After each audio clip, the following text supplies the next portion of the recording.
So మా ఊరి తిరునాళ్ళ సిరీస్లో ఇది 10th డే అనమాట. లాస్ట్ డే పెద్ద తేరు వస్తుంది. జనాలు చూస్తున్నారు చిన్న చిన్న తేర్లు, వెనకాల లాస్ట్లో మీరు గమనిస్తే పెద్ద తేరు ఉంది. సో ముందరికి వచ్చేసరికి చీకటి అయిపోయింది. ఎందుకంటే అది ఆటోమేటిక్ మెషిన్ ఏం కాదు, అందరూ ఆ పెద్ద రథంని చేత్తో లాగుతారనమాట. నేను ఈ అవుట్ఫిట్ వేసుకున్న, చున్నీ ఎగిరిపోతుంటే అస్తమా అని డాడీకి ఇచ్చేసాను. సో క్యూట్ కదా.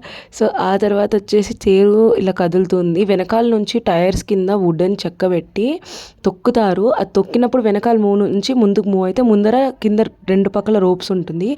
ఆ రోప్స్తో లాగుతారనమాట. ఇలా ఊర్లో మెయిన్ వీధిలో అంటే మెయిన్ స్ట్రీట్స్ తిరిగేసి గుడి వరకు చేరుకుంటుంది. మనం మనసులో కోరిక కోరుకొని దేవుని మొక్కుంటూ ఉప్పు, రాళ్ళుప్పు అండ్ అలానే ఏమంటారు అదే కల్లుప్పు అండ్ మిరియాలు అనేది మనము దేవుడు రథం మీద చల్లాలన్నమాట. సో మొత్తానికి మా ఊరు తిన్నలాగా ముగిసింది. సో అందరూ గోవిందా గోవిందా అనండి.